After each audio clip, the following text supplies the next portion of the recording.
November 121 Mike, your turn. Taxiing runway 11. Hi, I'm Mike Thompson, and welcome to 121 Point Mike Ground School.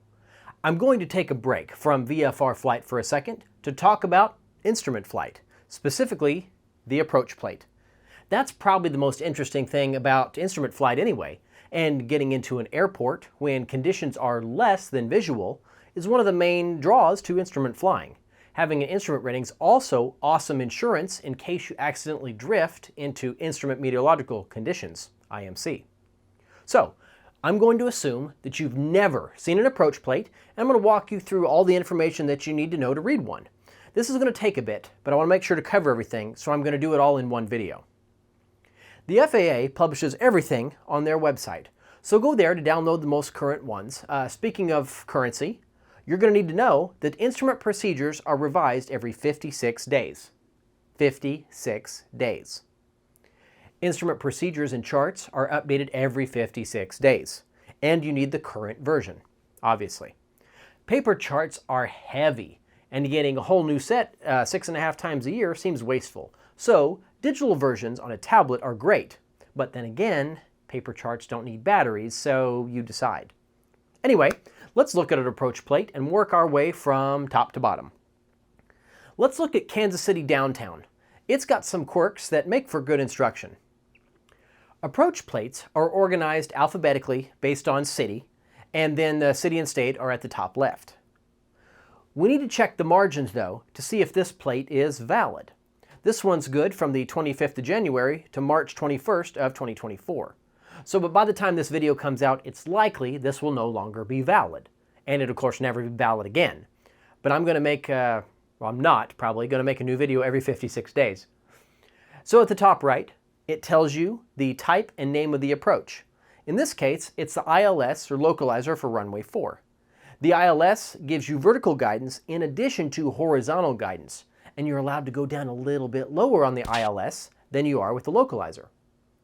Below the approach title, it gives you the airport name and the identifier. At the top left, we have some key information that's needed. The localizer is on 111.75, and if you're punching in your DME, then it's on channel 54 Yankee. 54 Yankee, though, is paired with localizer 111.75, so you wouldn't need to dial it separately, just like you don't need to dial the glide slope frequency separately. Your final approach course here is 035 degrees, and the runway has 4,270 feet available, and the touchdown zone elevation is 744 feet MSL. The airport elevation is 757, and now we enter the larger area, and there are some disclaimers here up at the top. This one says that DME or radar is required to enter the procedure. Then it goes on to say that DME or radar is required for localizer only. Now, if you have an IFR approved GPS, that suffices for DME. And many small planes don't have DME anyway and instead rely on IFR approved GPS. Then you can see this little T and A in these triangles.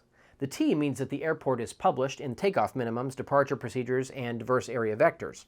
So go check those places because there's something non-standard about the takeoff minimums here and you need to know what they are. They list obstacles, required climb gradients, and other things. The information for KMKC is on page Lima 26 of the NC3 TERPS book. The A means that the alternate minima are non-standard, so you'll check on that too.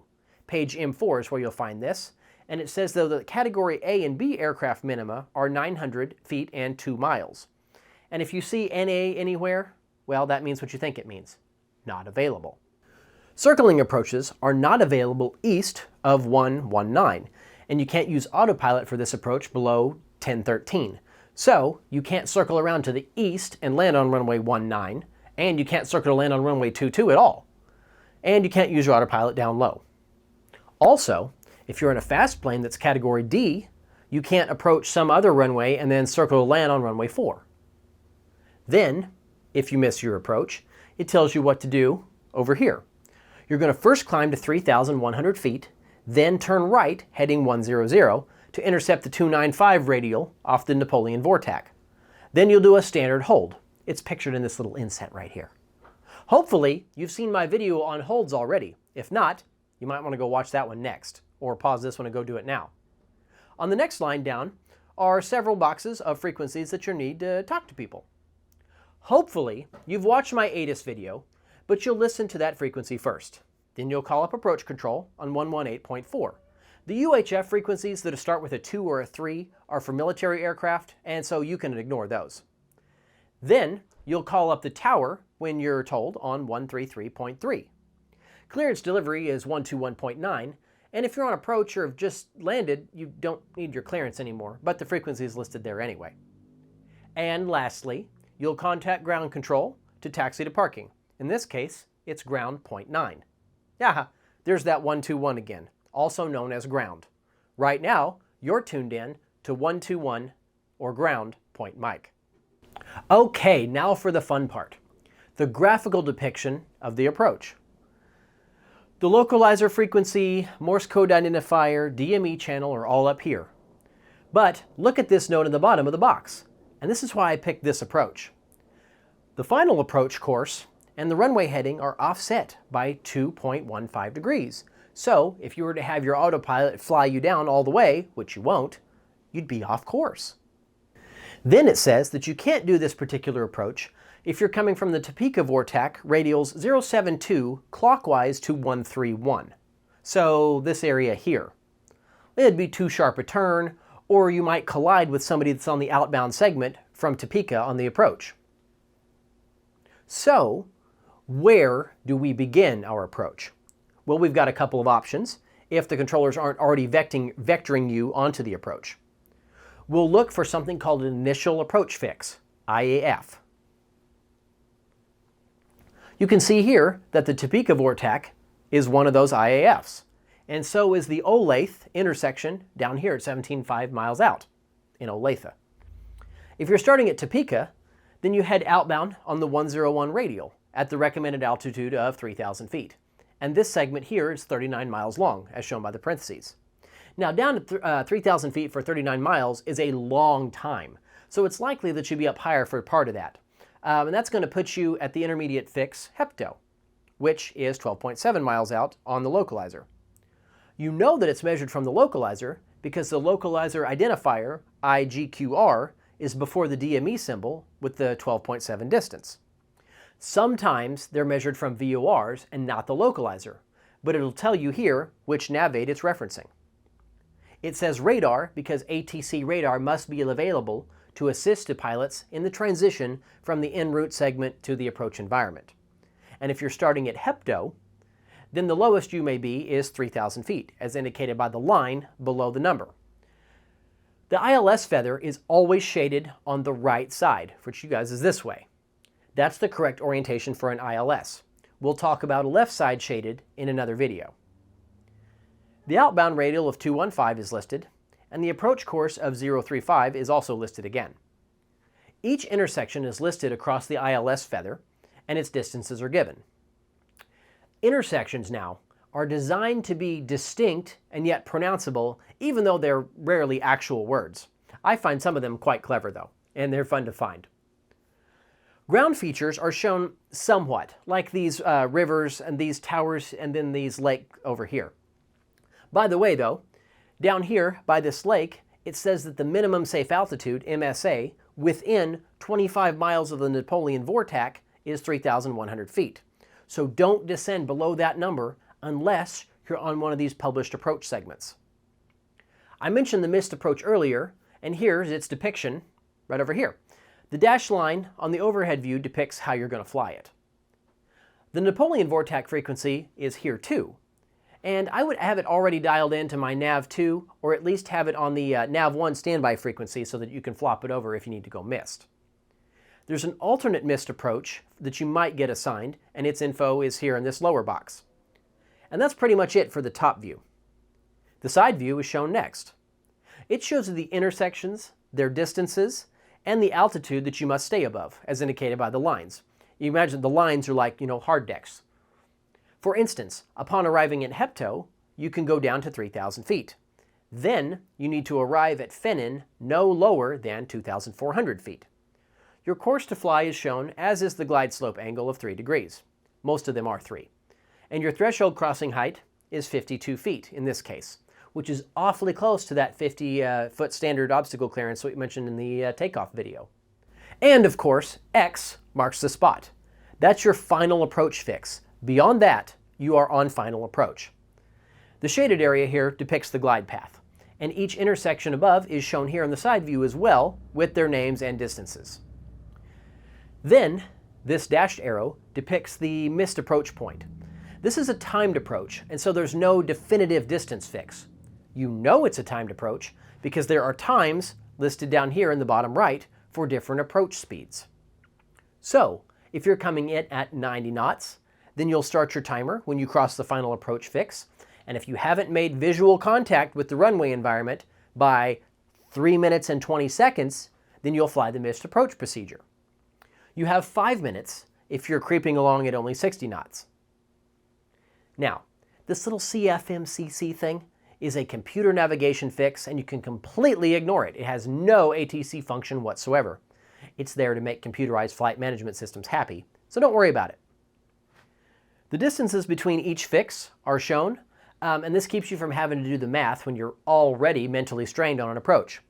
Of course, knowing these distances can help you set your descent rate, but you should have already intercepted the glide slope needle by now if you're flying the ILS, and you can ignore all this. It's for when you're shooting the non-precision localizer approach that these altitudes and distances become more meaningful beyond the final approach fix. Beneath all this are the approach category weather minima. Minima is, I think, technically correct. Category is what the approach speed is for your aircraft. A is for all airplanes up to 90 knots. When you're just learning to fly IFR, your plane will probably be a Category A plane. So, if you're shooting the straight-in ILS for runway 4, then you can descend to 1,001 foot, which is arbitrarily precise. There's no barometric altitude system that can do that, and the altimeter at 1,000 feet looks a lot like an altimeter does at 1,001 foot. And so, the number after the slash then tells you the runway visibility that you need measured in hundreds of feet, or 4,000 feet in this case, which means that you don't actually have to be able to see the last fifth of runway 4. The little number that's not in bold is the height above the terrain at the end of the approach. In this case, it's bringing us in at 257 feet, and you can ignore all this stuff in parentheses. That's for military pilots. And since this box is really wide, the minima are the same for categories A through C. You can see that Category D aircraft actually can't use the straight-in ILS. And on the next line, it gives us the minima for a straight-in localizer-only approach. If the glide slope's not working, or if the aircraft is not equipped, then you need better weather and you can't go down as low than you could as if you had vertical guidance from the glide slope. Each category here, though, has different weather minima. Our slow Category A will let you come down to 1560, and you need 5,500 feet of runway visibility to use this approach. And we're a whopping 816 feet high above the terrain versus only 257 on the ILS. So you can see you may still be in the clouds at 800 feet, and that's why precision approaches are so much better. Now typically, precision approaches will get you down to about 200 feet, and the non-precision ones will get you down to about 400 feet. But there are more obstructions in the downtown Kansas City area, and so these figures are both higher. On the next line, we see that the circling minimums, and this little filled-in C here says that you need to check up front like you did for the other thing. Check the TERPS book to see what's different about the circling minima. This info for this one is on page B2. And so for our Category A, circling, we're at 1560, so we're in this box right here. And that means our circling radius cannot exceed 1.3 nautical miles from the airport. But now you know what that little C means, and you know what all the rest of this is because it's the same as up above. But now there's another set of minima at the bottom that says WIC2 fix minimums. This applies to the localizer and circling approaches, but the minimum descent altitudes are lower, you notice, than the minima above. The AIM, or Aeronautical Information Manual, has the information listed in 5420 Echo. If you can identify the WIC2 fix, then you may use these lower minimum. And if you can see that it's on the 3.4 DME, and if you have an IFR GPS, you'll be able to identify it, and thus you can go a little bit lower to hopefully get out of the clouds. And then lastly, there's the airport diagram in the bottom right. It tells you the airport elevation, This little D means that there are runway distances available in the chart supplement, formerly known as the airport facility directories, and it gives you the touchdown zone elevation yet again. It's very important to know exactly how high you're going to be landing at. It's got high-intensity runway lighting on 422 and 119. It's got runway end identifier lights on 1 and 22. And it's got runway lead-in light systems for runway 1. Those are lights that guide you from the taxiway center line onto the runway center line. It shows you the overall airport layout, runway dimensions, and then it shows you the final approach course of 035 down here. It also lets you know that it's 5 miles from the final approach fix to the missed approach point. Then, your final approach times are down here, and I mentioned them before. The title block is repeated again at the very bottom, and as are the airport coordinates, so you can find it in case you didn't already know. If you see something on an approach plate that you don't understand during your flight planning, go look it up. Each TERPS book has a legend and glossary at the front. Whew, I think that's it. That's how you read an approach plate. These are put out for free by the FAA every 56 days. Go to their website for TERPS and all other sorts of information, handbooks, and manuals. Remember that all this is updated every 56 days. You will need to know that. In my instrument approach series, which will be coming out soon, I'm going to do each of the different approach types, and we'll go over all the information on each of those plates. I believe this is kind of what instrument flying is all about. Approach plates allow you to get back on the ground safely when the weather isn't all that great. And now you know how to read one.